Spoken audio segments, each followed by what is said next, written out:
Convicted felon Donald Trump's economic policies are so bad. Even the hardcore MAGA donors are going on Fox, ripping him to shreds. Watch this clip. I don't know, Robert. Some of the people we talked to say incompetence is probably the wrong word. Unclear might be a better word. What do you say? I mean, I've been in finance for 40 years. This is probably the biggest manufactured crisis I've seen with a bunch of unforced errors. The execution of Liberation Day was pathetic. I mean, you have Kevin Hassett in 2019 be very clear, trade wars are bad, tariffs are a tax. Steve Moore, another Trump advisor, trade wars are bad, tariffs are a tax. The GOP, tariffs are a tax, trade wars are bad, we're for free trade. You saw April until, for the most part, the president blinked both on Fed Chairman Powell, which I'm glad, as well as the China trade war. Then the markets recovered somewhat, but it was on for the worst month since 1932. And that's not even considering what's going on with bonds, where there has been an incredible lack of confidence in the U.S. dollar and U.S. investments. So Okay, one of my favorite parts about that video is Kellyanne Conway starts grinning ear to ear, and she tries so hard to maintain it. And as he just starts leveling blow after blow after blow in very simple language, this is bad. This is bad. This is bad. You can see the smile start to dissipate. But this is a finance guy. This is a Trump donor, and that is Fox News. And the one thing, there are different degrees of MAGA. You have like the base that's like QAnon conspiracy theorists. And then you have these country club Republicans like that guy who are all about money. And I'm just so shocked at how short-sighted so many of these men are on the economy. And they didn't play the tape through that if we appoint a convicted felon, if we elect a convicted felon to be in charge of the economy that's bankrupted his own personal businesses, that might be damaging to our economy. And I'm not an economist. I'm not even a political strategist, but I was able to deduce that that might not be very good. Well, and Donald Trump has never been a planner. He's never gone from point A to point B and then played the tape through. How is this going to look at point Z? He is an impulse guy. He lacks self-control. And so he gets mad and he taxes, or he puts a tariff on China that's 145%. That's completely untenable. So he rolls it back. He is not a good businessman. He has no self-control. He has surrounded himself with moron yes men. So of course he's incompetent. Of course this is a complete disaster. And anybody that's watched Trump throughout his lifetime could have seen this coming. And he was such a laughingstock in New York in the business world prior to this. But it's something about Trump that like triggers the worst impulses in people. It triggers a real short-sighted, consequences be damn style impulse. And here we have, this is humiliating. We have put up this headline. The CEOs of 3 of the nation's biggest retailers, Walmart, Target, and Home Depot, privately warned President Trump in an office meeting on Monday that his tariff and trade policy would disrupt supply chains, raise prices, and empty shelves.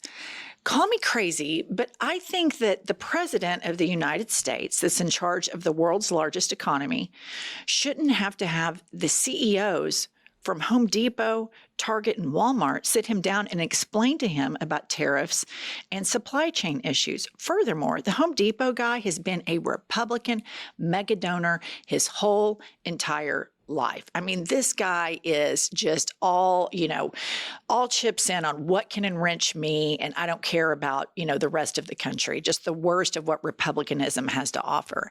And Target in particular, they found out what happens when you abandon your core principles.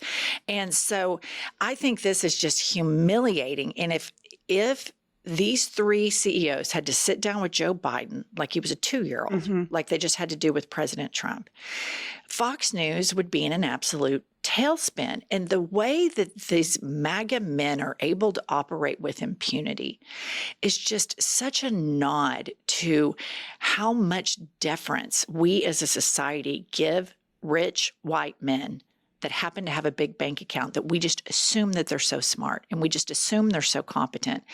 And the dismantling of expertise in this administration and the damage to our country is, I think we're approaching a part where it's going to be decades to reverse. I agree with you. And I also think it's unbelievable that, like you said, these three men have to go tell Trump that his tariffs are going to raise prices, hit supply chains. Like, I could have told you that. Like, tariffs are bad. Anybody who's studied tariffs knows it's bad.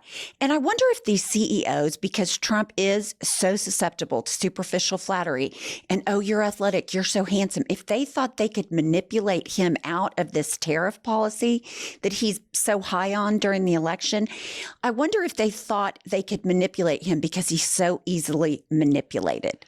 Maybe, maybe not. I think the larger autopsy on all of this is a lot of these people need to look at the whole package of MAGA. They now brag openly about being a big tent party. And when you have these finance guys that are all about, unleashed capitalism combined with these Heritage Foundation people that authored Project 2025 that want to take away civil liberties and concentrate all of the power in the executive branch. And if you were to pause for a second and speak to experts in this, they would be able to tell you that the governments that have such a setup don't have strong, sustainable economies.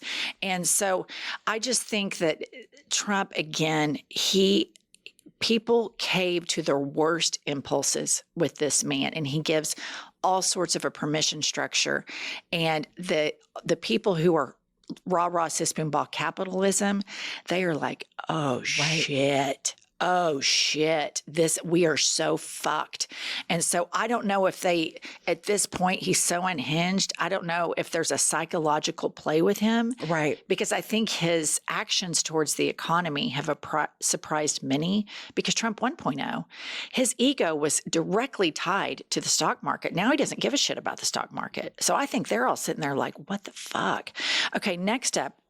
Here is a Republican MAGA super donor named Ken Griffin, and he is speaking about the damage that the Trump administration is doing to the American brand and how tarnished it is getting.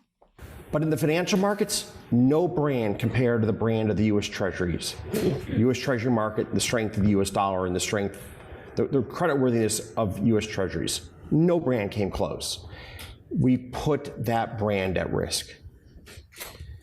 And as you and I both know, it can take a very long time to remove the tarnish on a brand.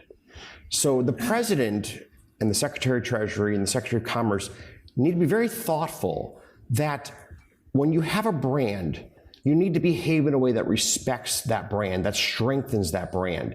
Because when you tarnish that brand, it can be a lifetime to repair the damage that has been done.